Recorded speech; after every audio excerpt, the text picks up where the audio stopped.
Hey, Ryan? Hey, hey, Ryan? Oh, God, I really do think he's dead. Oh, man, holy shit, he isn't joking. That was a Pikachu.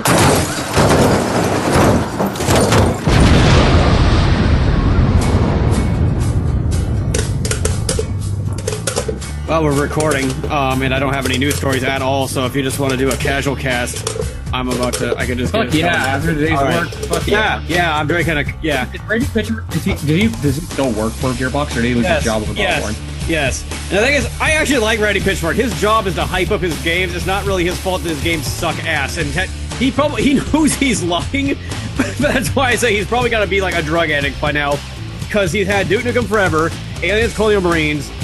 He probably actually thought Battleborn was going to be a success, but his job is to hype the shit out of all these games that just end up being disasters. And who was the writer though that you said? What was his name? Anthony Birch. Oh, okay. He still works for them though. Yes. Aaron Lind is the one that left.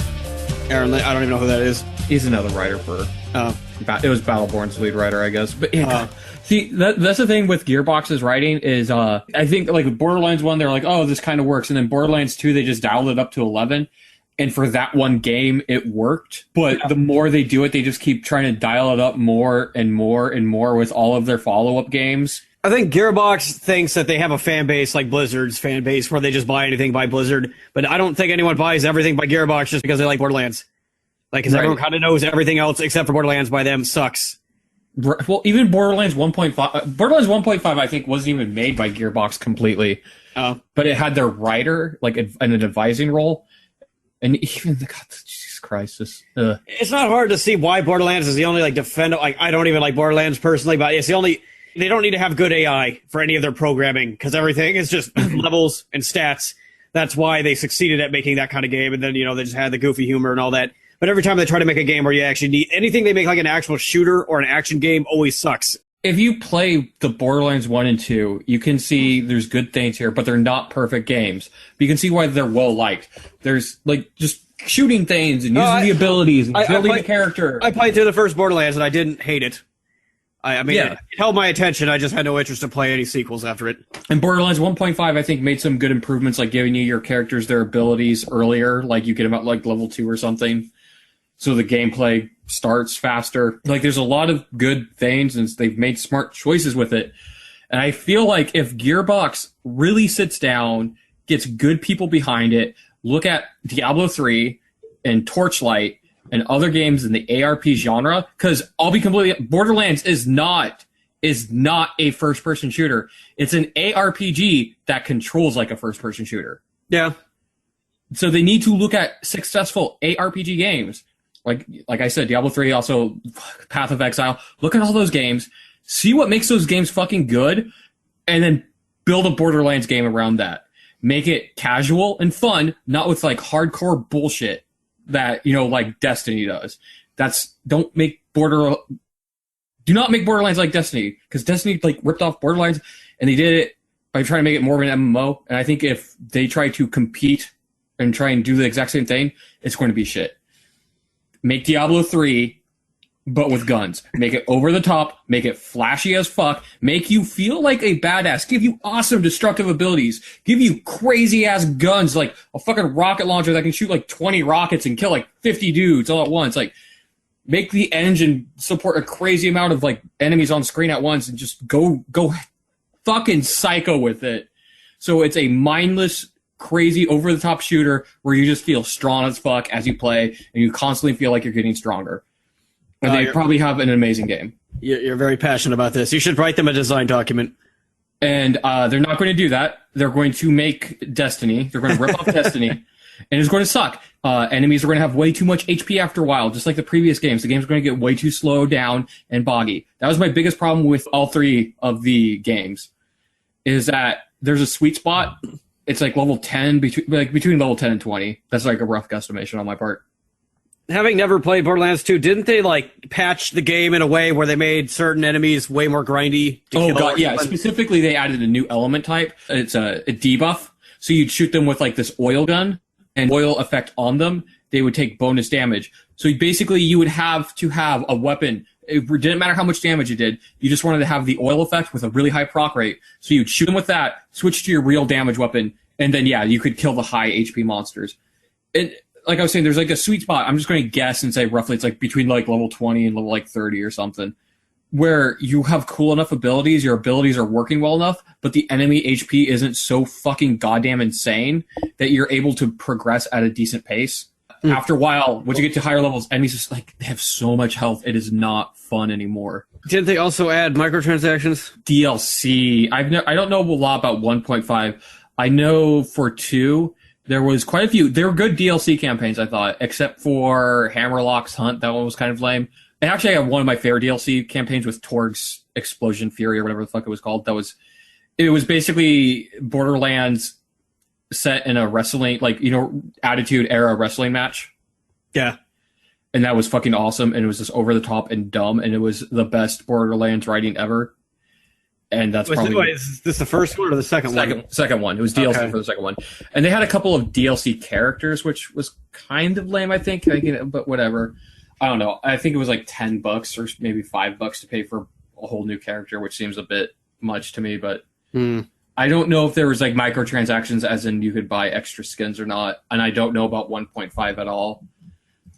There's microtransactions that they added to Battleborn after release when it was playing like shit, though, as I know you're well aware. So I really wonder what the logic with that was fuck it, we lost everyone already. Let's just pitch to the whales and get as much money as we can. Let's try and get like a return on our investment or something. I don't think it was an attempt to save the game. It was just an attempt to save their revenue.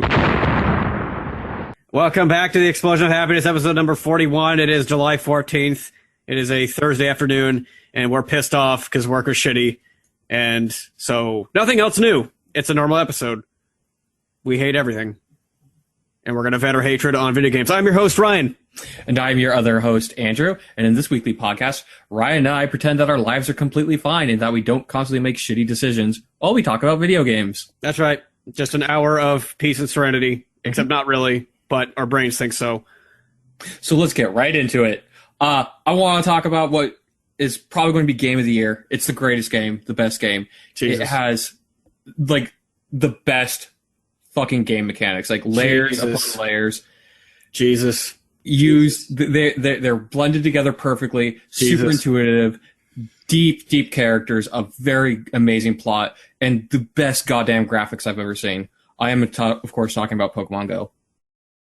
I agree with all that. Fuck it. I agree.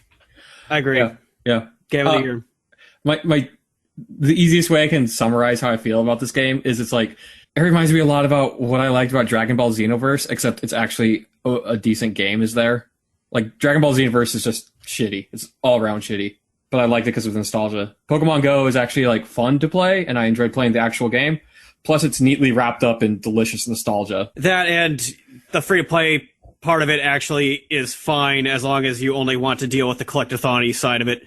Mm-hmm. Because I really don't give a shit about gym battles once I learned how ridiculous they are. Yeah, and how pointless they feel, too. Like, it feels like gym battles feel really, like, tacked on. Like, the reward doesn't feel like a lot. Yeah. Unless you're, like, a kid who's off for summer and you have rich parents and you can, like, pay to win a shit ton and have, like, a bunch of 1,000-plus Pokemon and control every single gym in your town. I'm not speaking from personal experience. That is just a completely random idea that I came up with. But I don't like the combat system in this game. I get that you can't just do a one-to-one copy of the handheld Pokemon game because they want it to be like faster paced. They want it to be different. Yeah. But that's like one thing I really feel about this game is like it's a Pokemon skin, but it doesn't have the spirit of Pokemon. Like the battles... It doesn't feel like there's a lot of strategy behind the battles. It's even more rock, paper, scissors. I feel like the only thing that really matters with gym battles is breeding Pokemon of the appropriate type. In a way, I feel like Pokemon kind of got flipped on its head because when Pokemon first came to the US, the tagline was gotta catch 'em all. Mm-hmm. But then once you start playing the game, you realize, no, it's actually an RPG. It's about beating the Elite Four. Yes. And yes, you can catch 'em all, but that's like the 100% thing. The point of the game is to beat the game and raise a team that you can kick other people's asses with. Pokemon Go is gotta catch 'em all. At least that's how you have fun with it. If you're going to do it for the battles in the RPG, you're going to hate it. Yeah, that's a really good description. This is the gotta catch 'em all version of Pokemon. That's what makes it fun. It's fun to hatch eggs. It's fun to run around and explore and try and find rare Pokemon. The gym battles are really lackluster, but like you said, that's not the real reason to play this game. up to this point, I've always shit on Destiny and what's it called, fucking the Division players. I'm starting to think maybe this is what it's like to be them, because it's really easy to recognize that Pokemon Go is this really incomplete, half-assed sort of final product, but it's still addicting and fun to play and talk about with everybody. Yeah. And I kind of feel like Pokemon Go is my Destiny in a metaphorical sense, not philosophical sense. If that what I just said makes any sense, I don't fucking know. I'm a working class peasant. Okay. Yeah, I mean, I'm having a lot of fun with it, but I feel kind of disappointed because this could have been so much better, so great. Like, the one thing that I think is really missing that really does not make this feel like a true Pokemon game is in Pokemon, the handheld, you get your 6 Pokemon, and you're like, this is my team. You might change Pokemon out, like, you know, Butterfree is not going to last you the whole game. You're probably going to drop it for, like, maybe Parasect or Venomoth when you get them later on. But after a while, you build up your own team. And especially your starter. You get, like, attached to your starter. That is, like, the most goddamn important decision I made as a 10-year-old is which Pokemon I start the game with. And I kept it, and it was Charmander, and I kept Charizard for the entire fucking game. In Pokemon Go, you pick your starter, and then you never fucking use them because they're a weak little piece of shit, and you're instantly going to catch another Charmander that's way stronger. And at that part, I may as well just get rid of my starter because it's fucking pointless to have him around anymore. And that is 100%, I feel, against the spirit of Pokemon. That's fair. You only really need one strong Pokemon to go after whatever gym you want, right? In my opinion, it's about getting a collection of types, because when you go to a Pokemon gym, you can see exactly what you're going to battle against. And what I've noticed is that type matters so much more than CP. Like, yes, you want a decent CP. Like, a 300 CP grass type is still going to get crushed by a 900 CP water type. But the grass type is still going to do a shit ton of damage. And you're, like, wanderings around, you can get, like, a good collection of Pokemon of every type with good type spread on their offensive moves. And they're all, like, 600 plus. You'll be able to take out gyms no problem. This game heavily favors the people on offense. Being on defense, all you can do is just, oh, maybe my Vaporeon's going to do good.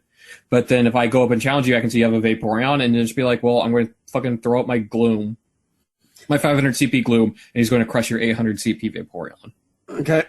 So like I said, I haven't done any gym battles, so this is information to me. It makes total sense that they would make it like a rock, paper, scissors sort of thing, because then otherwise no one would want to partake in it like me.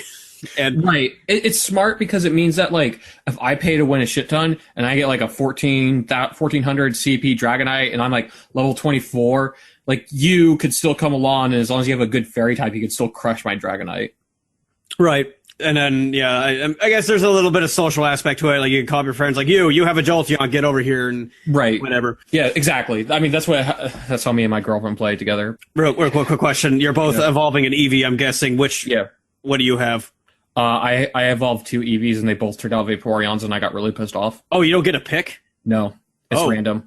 She's gotten a Jolteon and a Vaporeon the bit. Okay. And she's like a way higher level than me too. Because her work, there's like every time I go to her job, there's a fuck ton of Pokemon around there. So it's like, fucking that's the place to hang out. Yeah, I noticed that there are just those spots out there.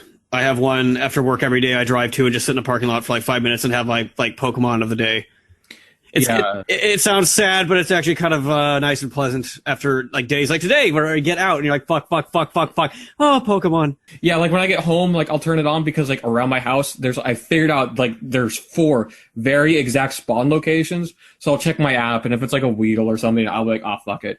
But I've gotten like, oh, hey, there's like a Squirtle, and then like I go to walk to all 4 of those places, and he'll usually be at one of them.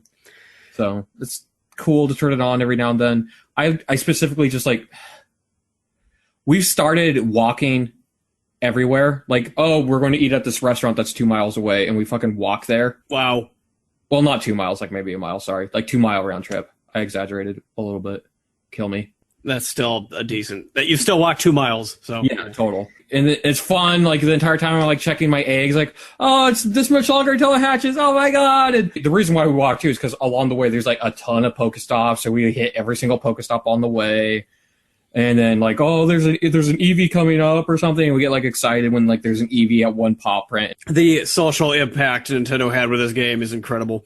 Yeah. It's unlike any other fad or trend I've ever seen before. The closest I can relate to this is being in elementary school and talking about video games on the playground.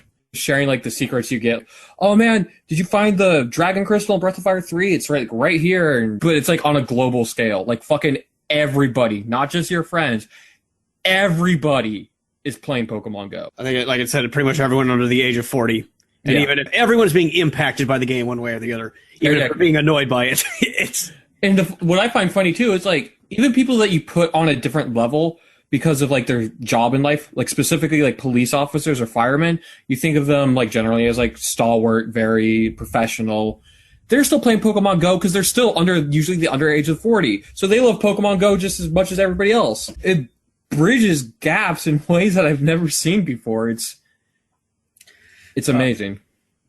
Yeah, I've yet to go to like a park where everyone's gathering. I have seen my most magical experience so far is when I was just walking around my town. I walked to a bar last Sunday and I was just playing a game, caught a couple drowsies, going to Pokestops on the way there. I saw these two creepy looking guys with shit tons of tattoos and piercing stuff. They were playing Pokemon and they were like giggling and stuff. And then this cop drove by and like rolled down her window at them, like, "Are you boys playing Pokemon?" And they're like, "Yeah." And then she like shook her head laughing, like, "Just watch where you're stepping," and like drove off. It's like everyone's fucking playing Pokemon. Cops are playing Pokemon. Fucking presidents of countries are playing Pokemon. It's amazing. Marines are playing Pokemon. Marines are bitching that there's no Pokestops on their base. Yeah. I just want to enjoy the good feels because I feel like at some point this game is going to turn sour and there's going to be corporate interest in this and getting people to go to their stores by trying to get through Nintendo and just weird fucked up shit. Right. Eventually, people are going to form real life gangs and beat the shit out of people who try to take over gyms and stuff. I'm just trying to. I've already seen pictures being posted online of like people like tagging things as Team Mystic and stuff. And yeah, of course. Thankfully, I've also seen those same like tags being cleaned up by people playing Pokemon Go. So yeah, there's still like I think there's more good vibes here, but there's always going to be those. Yeah, people who are basically acting like immature assholes. In my life, every great thing always ends up spoiling or turning to shit at some point. And this Pokemon Go is such a good thing. It's such a little explosion of happiness for once in my life. Right. I'm just going to hold on to it. Just enjoy it. I have to say, this is the time to play Pokemon Go. It's like, even if they make the game better, because like we said, honestly, the game right now, not that good. But even if they make the game better, this social aspect of Pokemon, it's not going to last. This is a unique time and it's amazing. We were walking around downtown and, like I showed up a Haunter on our thing. Like he was 2 footsteps away and me and my girlfriend were walking all over and we finally found him and he was behind the gas station. And then as we started walking back home, this little girl was like walking along with her parents and she was like, "It's somewhere around here. I know it is." And I just looked at her. I'm like, "Haunter?" She's like, "Yeah." I'm like, "It's up behind the gas station." And then she just like, her eyes lit up like, "Yeah, thank you." Just like ran off and her dad just like kind of smiled at me. And it was just like, holy fuck. Like, before Pokemon Go came out, if I talked to a child, I thought I'd get arrested for being a pedophile. And now I'm a fucking hero for telling her where the Haunter is. It's amazing. The other, like you said, parks too. I went to a town and it's just this tiny little park. But if you sit like in kind of like the middle area, there's like, you can hit 2 Pokestops at the same time. And there was a huge crowd of people, like 20 people sitting on the ground, sitting on park benches. Like they're all kind of like in their little groups talking to each other. And there's lures going at each one, and they were just chatting, and you could see all of them. The obvious, Pokeball throw animation that everybody does, the upward screen swipe. And I just came by, and I'm like, there's like a Chansey by the Jimmy Johns, and everybody just like looked at me, and it's like, what? And like they all got up and just kind of like herded off over to the Jimmy Johns, and holy fuck, this game is just for the social aspect alone. I love this game. I've read stories of couples meeting up over Pokemon. Pokemon Go is getting people laid. Right. So people have stopped playing Tinder and are going to parks to play Pokemon and meet chicks. It's awesome. There are some hard stats behind this game. It's the most popular video game app on both Apple and Android right now. It's already making more money than a lot of well-established apps like the Clash series and the At War series. It's already well above those within a week. More downloads than Tinder. More downloads than fucking Tinder. People are choosing Pokemon over pussy. Well, no, it's like I said, I think they're trying to get both. That's true. Pokemon Go has supposedly already made 14 million. Damn. Like, what the fuck? There's a framework here to actually add depth and make it fun. That's like one of my biggest complaints is that... okay, can I put it? I always knew this game was going to be a landslide success. I knew it was like Nintendo was going to enter the mobile market and just fucking destroy everybody with it. Right. So the hope is obviously, are they going to stand by their seal of quality that they've always been about, or are they going to whore themselves out like Konami style did for casinos? Right. Because this game came out, and yes, they got a lot of work to do to make it actually physical. I mean, it can be a great game if they keep working on it and they actually add in more social aspects like battling, dueling. I don't know why that is. Yes, that's my biggest complaint. There's no battling, no dueling, no trading. And that's what makes the social aspect of this game kind of weird. Because it wants you to go out and walk around, and you might talk to people because of that, but you don't actually have to interact with them. And if they added like trading and dueling, especially if you could trade Pokemon for candy, like, what if I want, like, I have a high CP, like, say, Dratini, and I need a bunch of more, like, Pokemon to evolve my Charizard or something. I'll give you this Dratini, this awesome Dratini, for a bunch of Charmander candies. There's a system there that would work, that you could get to talk to people while you're out walking about. Maybe actually have put in a decent battle system, add duels. Like, there's a lot they could do to improve this game. And they've already said that they're going to do updates every 2 weeks, but they're probably going to be like smaller updates, I'm guessing, because that's a really fast update cycle. Well, I guess my whole point is that Nintendo, they have the opportunity to either clean up the mobile market or make it worse. And I hope they don't make it worse. Because right now they're kind of on the middle ground where they could go either way.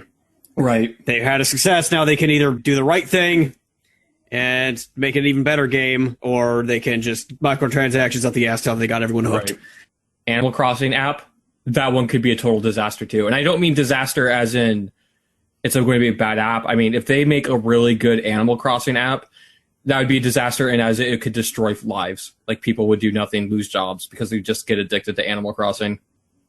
Well, I mean, people can get addicted to anything. Animal Crossing. Yeah, but there already is Animal Crossing. My fear would be, I fucking said last January when I started playing New Leaf on my 3DS how this is the last kind of farming simulator game that doesn't have microtransactions in it until that one that just came out. Oh, Stardew Valley. Yeah, that one. It seems like besides that and Animal Crossing, everything else that has like farming simulation in it is microtransactions up the ass. So is Nintendo going to fucking put an Animal Crossing out with microtransactions? Probably. That's $1 for 100 bells. Oh, dude, could you imagine Tom Nook? Like, fucking, he'd run the cash shop. Maybe it'll be an Animal Crossing game in a way that we'd never actually expect. Maybe it's like a Tom Nook simulator where you're actually running his store or something like that. Oh, one of those idle games. That'd be pretty cool. Or it could be like you actually build a neighborhood with people that physically live around you. I would actually prefer that because Nintendo wouldn't want to hurt their actual Animal Crossing series by making that on a phone.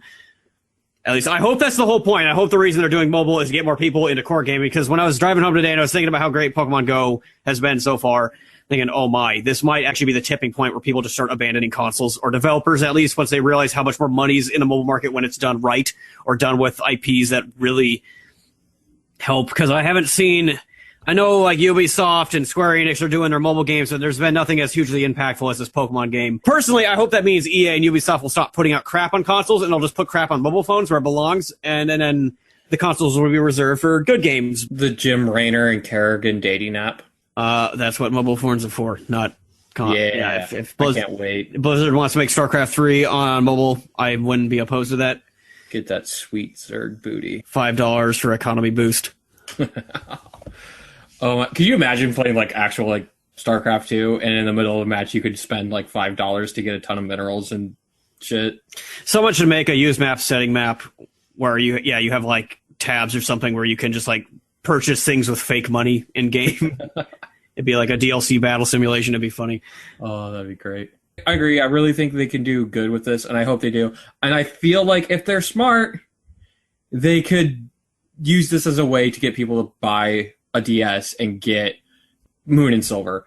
And I hope this isn't so fucking outlandishly crazy successful that they just cancel the Pokemon series altogether and just be like, fuck it, we're just go. Everything's go now. I wonder if whatever Nintendo is doing, in theory, potentially the NX is just some device where Pokemon Go will be playable on that as well. Yeah, in like the mobile games. What the fuck if? Oh my god, that's insane. What if the NX has connectivity between like cell phone DS and itself? I would think.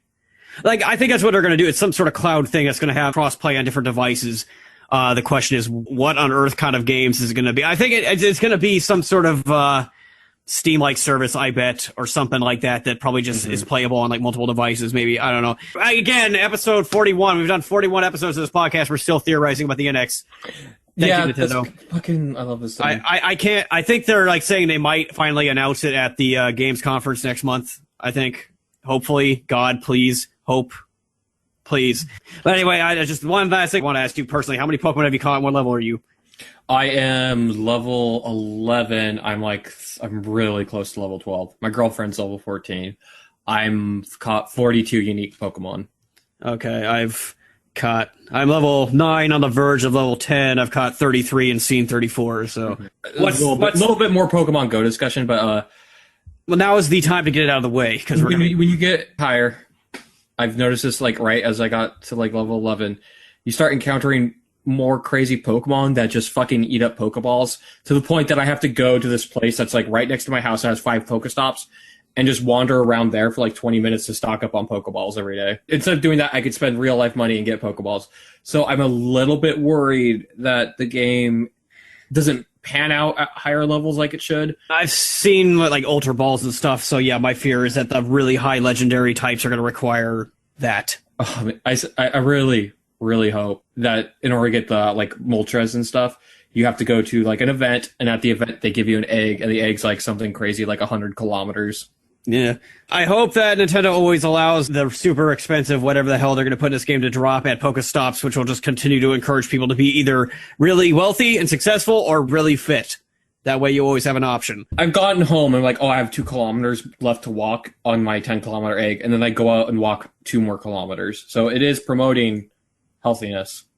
So you have to keep the app on with the screen on while you're walking? There's like a way there's like an option in game that if you hold the phone a certain way, it turns the screen off, but the app still has to be running. Okay, I hate that. I wish it was just available on standby, because I love the egg aspect. It's like there's a thing coming out, I think it's like next month or later this month, called Pokemon Go Plus. Yeah, I know that thing. Like a little watch. Yeah. I don't know all the details on it, but I hope that has good connectivity with the game. Oh, but would the app still need to be on? I don't know. Yeah. That's all I care about. I don't mind having it on my fucking phone. I just don't want to have to keep my phone on because it burns battery like a motherfucker. Yeah, this game is a battery destroyer. You should look into getting a battery pack. No, I can't. I chose SD card memory over replaceable battery because all the other fucking phones that my provider had available did not have both of those options except for Samsung, and fuck them. You should still be able to use a battery pack, dude. A battery pack is a thing that you charge up separately and then plug your phone in. Oh, that thing. Okay, yeah. Yeah, it's like about the size of another cell phone. Yeah, I don't know. I might almost just get a better phone because batteries always go to shit after like 2 years of use. I think I've exhausted all that needs to be said about Pokemon Go. Yep. It's nice we have this milestone. Whatever happens to Pokemon Go, if it becomes like this super hated thing, we've left our touch in history of when it was fresh and new and great. Yep. And it's an amazing time to be alive and to be playing this game and to be a Pokemon fan. Now, if you skip 1 year ahead in our podcast, it's probably going to be us screaming about how terrible Pokemon Go is and how awful it is and how people keep getting beaten up through Pokemon Go. It's going to be... So there's 2 big games that are kind of known in a notorious fashion, the Crips and the Blood. And they're already blue and red. Yeah, so what? They adopted Pokemon and went... So yeah, what if this like causes that to accept, like they get a bunch of recruits from it because like they're all the right age to love Pokemon, and then like it leads like a huge fucking nasty ass gang war over Valor and Mystic. Well, if they fight it through Pokemon, then I'll be fine. You hear that, Nintendo? You can save lives. Gangs can fight over turf with your Pokemon, not actual guns and knives. That is some like Yu-Gi-Oh level bullshit. Like just 2 hard ass motherfuckers like staring each other down. God damn it, that's the world I want to live in, though. What are you going to do, bitch? And then they both just like taunt each other hard, and then all of a sudden like, do it right now, motherfucker. Reach in the pocket, they both just pull out cell phones. It's like, I challenge you to a fucking duel. All we gotta do is wipe ISIS off the face of the earth, and the rest of the human civilization can just deal with Pokemon. What? This is how we get rid of ISIS. We start giving them cell phones with Pokemon Go already installed. And then they explode. Okay, cool. I'm down. Anyway. You play... Besides the greatest game ever, you play anything else this week? I don't think so. It's been one of those weeks. Yeah, I think... I don't know. I played a little Counter-Strike, hated myself for it. Again. Goddamn, I can't wait to get that stupid fucking badge that I invested in getting that I'm never going to care about once I actually get it, but I just have to because I'm insane, and then I can drop that game and just go play. I'm kind of just done with competitive shooters, I think. Anything like that requires heavy amounts of teamwork, I just don't have the teams for it, and I just don't care enough to get as competitive as people want. I got a joystick on the, it's going to be on the way through the mail. It's supposed to get here Friday, but thanks to what Amazon has been doing to all of our shippers out there, I don't know if I'll be getting that. I did, however, get Star Fox Zero in the mail, so I'll play that by next podcast. I should be able to finish that easily before then, have a complete opinion on that. I don't fucking think I did anything else. So, I think I got to play Pokemon Go and StarCraft 2, and that's about it. Save StarCraft 2 for another time. Yeah. Oh, yeah. Real quick before we start talking about news, Transistor is currently $4 on Steam. Neat. I don't know if you had any interest in playing that game, but $4. I don't know. I don't know. It was never on my wish list. Oh yeah, is it just $4? Oh, it's 80% off. Yeah. You know what? I'm a giant Steam whore. I'm just gonna go ahead and add this to the cart. And you played and beat Bastion, right? Yeah. It's not that I wouldn't be willing to play through this to find out. It's more like I got 300 million other games that I can play through to find out about. Let me put it to you this way. If you get it and play it, I'd replay Transistor because I think it would make an interesting feature. Okay. Well, I just downloaded it. So thanks for taking $4 away from me. No problem. All right. I hope it's a good game. If you liked Bastion, it's Bastion but better. I thought gameplay wise, at the very least. I thought it was decent. The aesthetics as well, I think. You saw that Inside just came out. Inside, the game by the Limbo devs. Oh, it did. Okay. Yeah, it just randomly. I knew it was coming out on Xbox Live this month, but it just came out on Steam too. So I was like, okay, well, that game that I thought was going to be an Xbox One exclusive is not an Xbox One exclusive. So I guess my Xbox is going into an actual box in about a week once my Live membership expires because I got no reason to keep using it. Yeah, this looks just like Limbo, except a little bit better. Yeah, that's why I haven't bought it, because it sounds like it's like another 3-hour game, and I don't want to spend $20 on that, but right. I'll pick it up eventually, because I know it's not the most deep platformer ever. The puzzles in Limbo are very trial and error. Yeah. I know. I just like to like things sometimes. Just let me like things. Depressing, dark things like me. I like to like. I'm edgy. My main problem with the game is that it's called Inside, and every time I hear it, my first thought is of the Pixar movie Inside Out. Oh, or Disney. Is it Disney? I think it's Disney. Oh, I think of porn. There's a porn called Inside. Well, no, I'm inside. It's inside. The word inside, I associate like 90% of the human vocabulary. I associate, you know what, human vocabulary, because English is the best language. 90% of the English/human vocabulary to porn, because the internet has ruined my brain. Yeah, there's certain words that are just like completely, like moist. Yeah. There's no way moist isn't talking about, Anyway. Another episode about porn, right? Yeah. We did it. Yep. A game called The Real Texas just released on Steam. That came out like 2 or 3 years ago on the developer's website. That looked interesting to me. It's it looks kind of like a Link to the Past, except you play as like a cowboy in this like fantasy world. It looked kind of neat. It had a unique visual style to it. A little Minecrafty, but it was very unique. Minecrafty. Yeah. I wanted to play it. I just been waiting for years for it to come out on Steam, and now I guess it finally just did with some extra content. And now I was super amped to play that game. Like I was waiting for the Steam version, and now here it is. I'm like, oh, okay, throw it on the list, I guess. But yeah. Yeah, another new game came out that I was actually kind of looking forward to, and then it came out and got a ton of shitty reviews called Necropolis. Oh. It's a not a roguelite, it's an actual roguelike. Okay. Based off of Dark Souls style combat. Okay. So just from that description, I think it sounds pretty good. Yeah. Apparently it has a ton of problems and it's super short and it's $30. Okay. So it's getting a ton of... I've never... reading review... Well, not just reviews, but like first impressions from people. I've never seen so many people saying that they're going to use the 2-hour refund on a game than this one. I couldn't wish more for an early retirement so I could play video games literally until I die. Yep. But I can still go outside and play Pokemon Go, so I wouldn't just like rot inside. Oh, that's true. Dude, it must suck. Could you imagine being like a paraplegic or something and you can't get around easy and you love Pokemon because fucking everybody loves Pokemon and then Pokemon Go comes out. You can just hire an Uber driver to drive you around. I've actually just read an article that there was an Uber driver in Portland who was doing that, like specifically, like offering his services to Pokemon Go players. Nice, because I guess he knew all the routes to like Pokestops and stuff. So, yeah, it's just like that guy and then that kid that our coworker told us about today. Oh, that's selling drinks in the park. Yeah, that's fucking smart. God, just Pokemon Go so far has just been bringing out the best of humanity. I know, like when it comes to Pokemon Go. I did this. I know tons of people do this. They'll go to a restaurant that specifically has Pokestops near it so they can set up lures while they eat dinner. Yeah, I like the lure system because you don't have to be the one to use. If you go to any like big event or any place where lots of gamers always go to, you're gonna likely find someone else who's already put down a lure and it's just a party.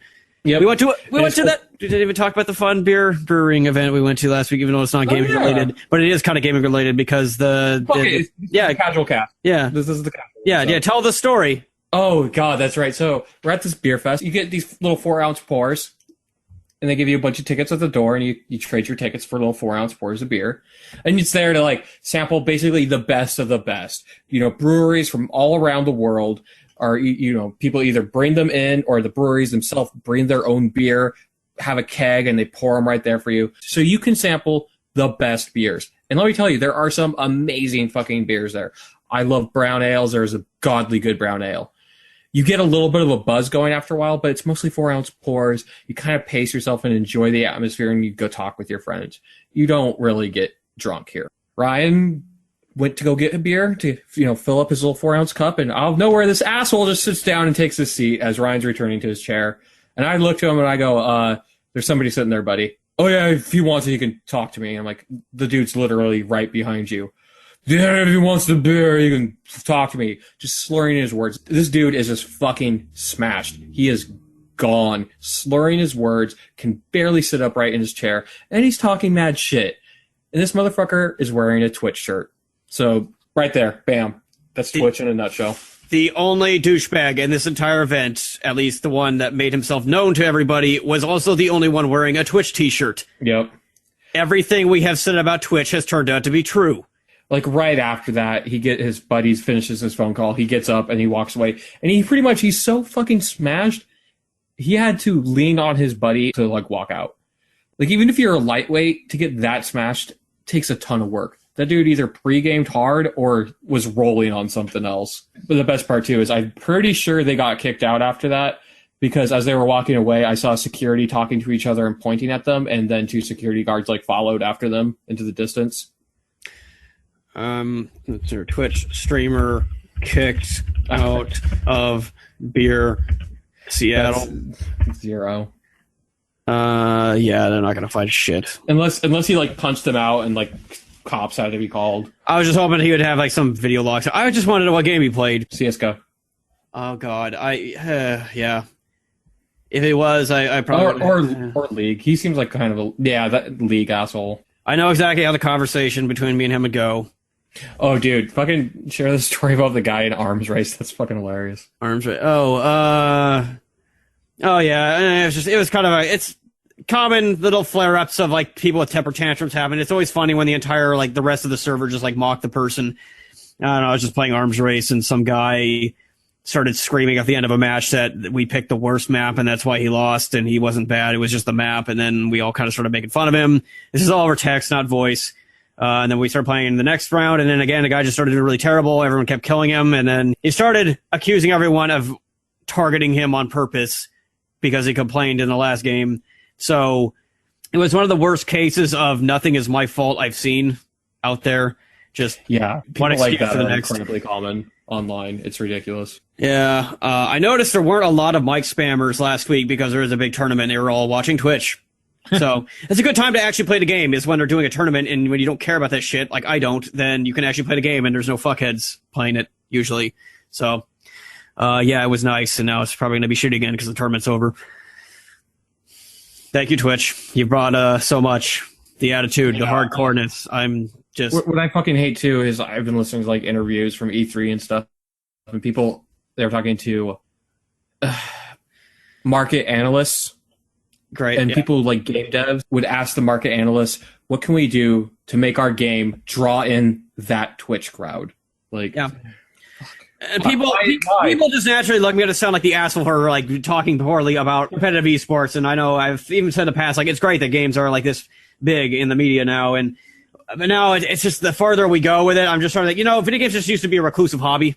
And that's what they were for. They were for being alone and playing. I mean, playing with a friend occasionally, escape from the world, basic or escapism. And now it's about being social. It's all about marketing. It's all about getting in your face and just be a part of trends and fads. And it just brought in all these fucking douchebags into my favorite hobby.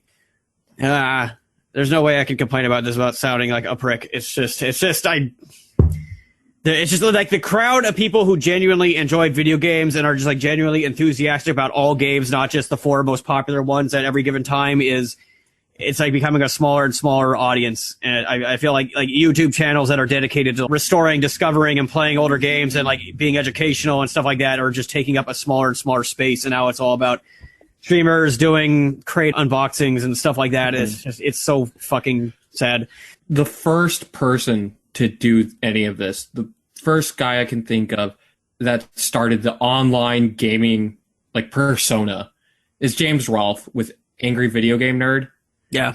And it feels like they just took the angry, loud part, the cussing and swearing part, and left the actual humor, the actual writing, the good, the old good games and stuff, all that of his character behind, and just took the worst aspects of it and no longer even made it a character. That's just authentically what these people are like. Yeah, basically. So, Nintendo announced the NES Classic Edition on November 11th. It'll have 30 games included on its hard drive. You won't be able to use cartridge, old school Nintendo cartridge games. It's going to be like one of those plug-and-play consoles. Kind of cool. I think it's going to be $60, though, so it's like $2 per game. I think it's a really nice spread of games, personally. Yeah, if you've never played an NES, or never had an NES, or you just want it as a novelty, it seems fine. Plus, it's super portable, and there's a couple of multiplayer games like Tecmo Bowl and Ice Climbers. Now, is this thing going to have... Okay, it says 30 games pre-installed. Is this going to be like a cloud thing where you can download more games eventually? That would be good to know, but it's just... all I got from it was a tweet announcement. It looks to me like this is just Nintendo's virtual store, right? But on hardware that you can just buy exclusively, which, again, is fine. This is probably for more casual people out there, or just people looking for the novelty, or like people who play games in the 80s and then stopped after that. They, most of all, probably like this. Whoa, okay, hold up. This thing has a lot of really cool games that I think are complete classics. Final Fantasy, Ghosts and Goblins, Gradius. Yeah. I love Gradius.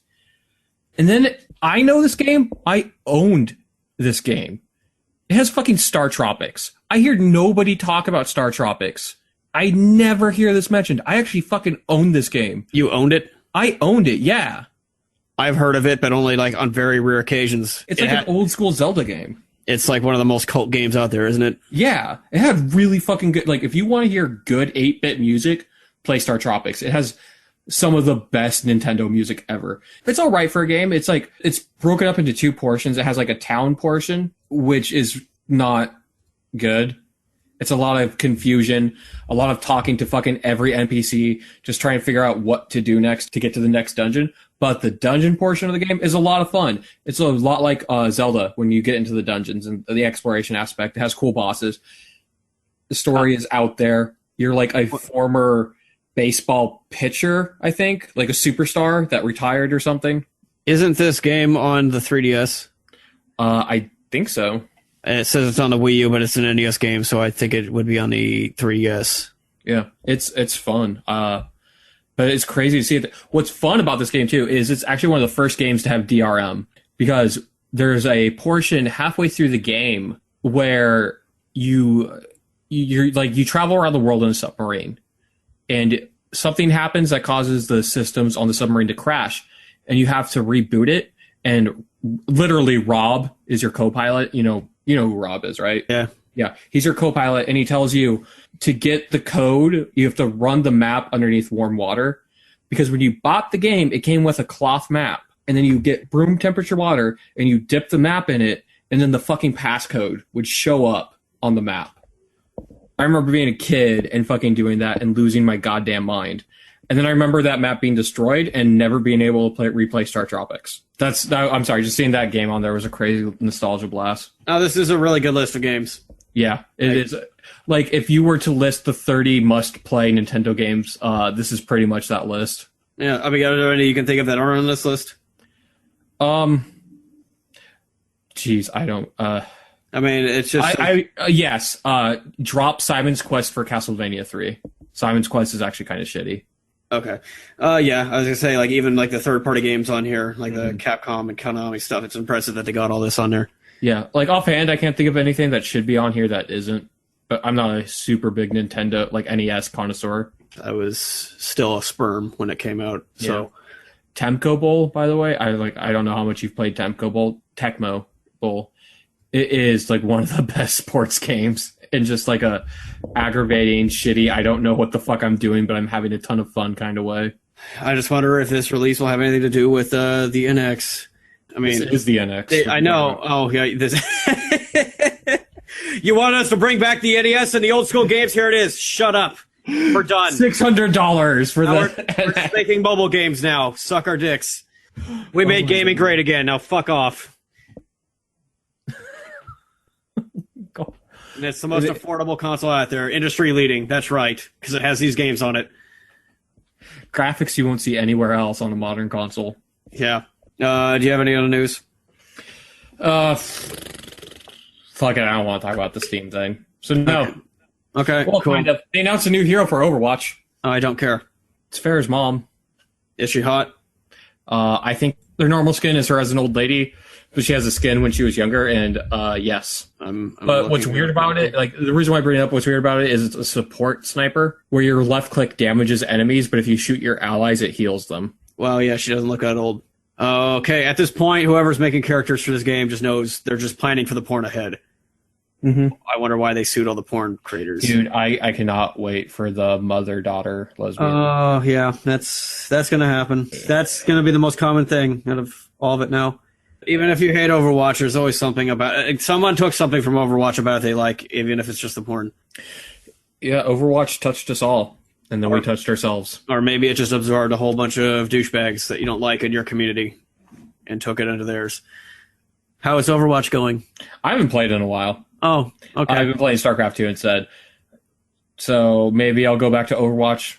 I've also been thinking that I should jump back into Warhammer 40k, Eternal Crusade, because I haven't played that in a little bit, see how that game's doing. I've also thought about just, killing myself.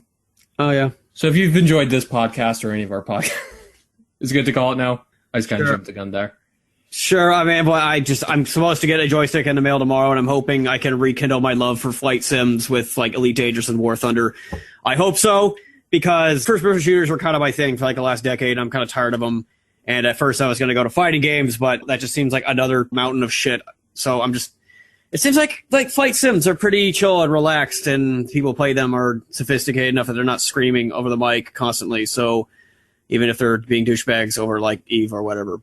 I don't want to say what I'm going to play, because I don't know. I got a fucking list of, like, 50 games that I just bought on Steam that I end up, the reason I haven't played any games is because I got too many to pick from. I fucked myself. Oh, yeah. That's actually true. I started up Stick of Truth to get ready for the Fractured Butthole. Yeah. And I haven't played it that much, but what I've seen so far I like, humor-wise. So okay, it's a fucking South Park episode that's a video game. I own that game, too. But we need to finish Pony Island before anything else, because it was Fuck that you! All right. If you like this podcast or any of our podcasts, seek help. I think I say that a lot. You should just make that your new outro every week. Yeah. No joke.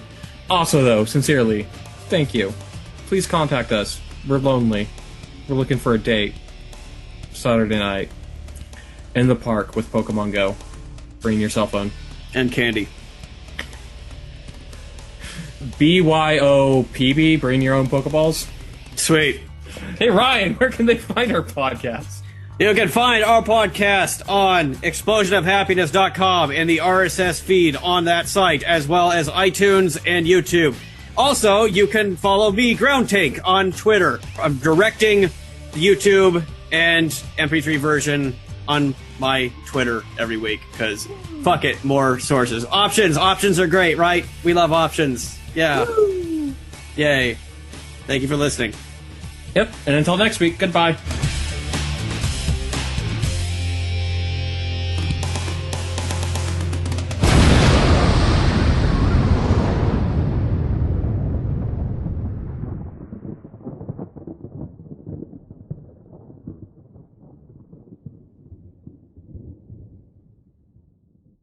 Okay, you need to leave the Hangouts and rejoin because either your mic is like too loud or something, but it keeps like cutting you out and like doing this thing where it. God damn it! Yeah. Yeah. Now it's just me. It's all me. Me, me, me. Me, me, me.